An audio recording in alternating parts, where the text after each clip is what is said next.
গাড়ি মেরামত করতে গিয়ে এই লোকটি হঠাৎ এক ভয়ঙ্কর বিষয় লক্ষ্য করল। সে খেয়াল করল গাড়ির রঙের নিচে যে লোহার অংশ ছিল তার রং যেন সোনার মতো ঝলমল করছে। সন্দেহ দূর করতে সে জোরে জোরে ঘষতে শুরু করল, কিন্তু যতবারই ঘষে ততই সোনালি অংশ বড় হতে থাকে। অবাক হয়ে সে দ্রুত ইঞ্জিনের ঢাকনা ও খুলে ফেলল। ওখানেও কয়েক জায়গায় আঁচড় কাটল। কিছুক্ষণের মধ্যেই সেখান থেকেও সোনালি রং ফুটে উঠল। এবার সে পুরোপুরি নিশ্চিত হয়ে গেল অল্প দামে কেনা তার ভাঙ্গাচোরা পুরনো গাড়িটি আসলে খাঁটি সোনায় তৈরি। হঠাৎ পাওয়া এই বিশাল সম্পদে যুবকটি উত্তেজনায় কাঁপতে লাগল, কিন্তু কাউকে কিছু টের পেতে দিতে চাইল না। তাই দ্রুত খোলা অংশগুলো আবার রং করে ঢেকে দিল।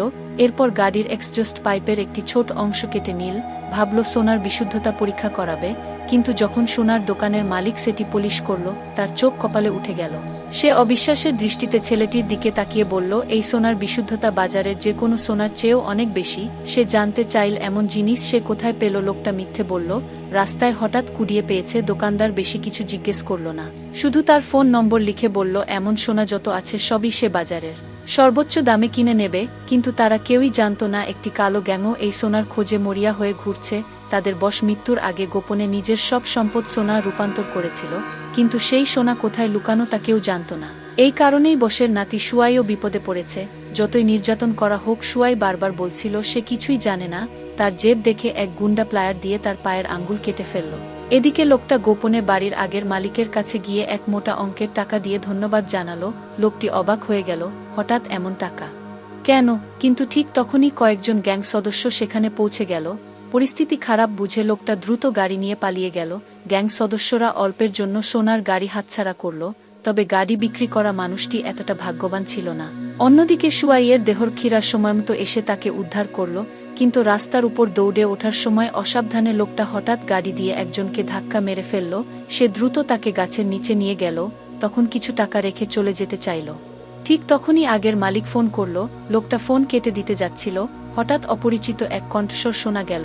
আসলে লোকটি গ্যাং এর নিয়ন্ত্রণে ছিল। দোকানদার জানিয়ে দিয়েছে সোনার গাড়িটি এখন এই লোকটার কাছে। লোকটা কিছু বলার আগেই সুয়াই জ্ঞান ফিরে পেল। সে লোকটাকে খুনি ভেবে এক ঘুষিতে মাটিতে ফেলে দিল। ফোন সংযোগ কেটে গেল। রাগে ফুঁচতে থাকা গ্যাং লিডার নির্দেশ দিল ওই দুর্ভাগা মানুষটাকে সরিয়ে ফেলতে। এদিকে এরা কিছু কথাবার্তার পর তারা পুরো ঘটনার সত্য জানতে পারল। সব সমস্যার মূল এই সোনার গাড়ি। তারা সিদ্ধান্ত নিল সীমান্ত পেরিয়ে পালাবে, কিন্তু গাড়ি যাতে গ্যাং এর হাতে না পড়ে, তাই আহত সঙ্গীকে নিয়ে সে বান্ধবীর বাড়িতে আশ্রয় নিল। সাধারণভাবে তার চিকিৎসা করল, তারপর পুরো ঘটনা খুলে বলল। কিন্তু বান্ধবী তার ভয় ভীত মুখ দেখে সন্দেহ করল নিশ্চয়ই সে কোনো অপরাধ করেছে। ঝামেলায় জড়াতে না চেয়ে সে গোপনে পুলিশে ফোন করল। দুজনকেই থানায় নিয়ে যাওয়া হলো। তদন্তের পর প্রমাণিত হলো তারা নির্দোষ। তাদের ছেড়ে দেওয়া হলো, কিন্তু গ্যাং এর ভয়ে তারা সীমান্ত পেরিয়ে পালানোর প্রস্তুতি নিল। তারা জানত না গ্যাং ইতিমধ্যেই তাদের নজরে রেখেছে। বাঁচার জন্য জ্যাক গাড়ির অ্যাক্সিলারেটরে জোরে চাপ দিল এবং সামনে থাকা বাধার দিকে সোজা ধাক্কা মারল। অবশেষে তারা গ্যাংদের হাত থেকে সাময়িকভাবে বাঁচতে পারল। দুজন দ্রুত সীমান্তের দিকে রওনা দিল। তাদের ধারণা ছিল একবার দেশ ছাড়তে পারলেই তারা নিরাপদ। কিন্তু হঠাৎ গাড়ির চাকা পেরেকের উপর উঠে ফেটে গেল। উপায় না দেখে তারা আলাদা হয়ে গেল। জ্যাক গেল কাছাকাছি কোনো গ্যারেজ খুঁজতে, আর মাইক বেরোলো সীমান্ত পার হওয়ার রাস্তা জিজ্ঞেস করতে। কিছুক্ষণের মধ্যেই জ্যাক রাস্তার পাশে একটি গ্যারেজ খুঁজে পেল, কিন্তু গ্যারেজের মালিক বুঝে গেল সে স্থানীয় নয়। সুযোগ বুঝে মোটা টাকা দাবি করল। অচেনা জায়গায় এসে জ্যাক বাধ্য হয়ে রাজি হলো, কিন্তু গাড়ি ঠিক করার সময় মিস্ত্রি হঠাৎ গাড়ির ভেতরে রহস্য টের পেয়ে গেল।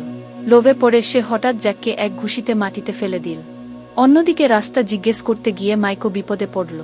সীমান্ত এলাকায় পুলিশ তল্লাশি চালাচ্ছিলে। হঠাৎ বুদ্ধি করে সে একটা তরমুজ তুলে নিলে নিজেকে বিদেশি ক্রেতা সাজিয়ে অদ্ভুত ভাষায় বিটবিট করতে লাগলো।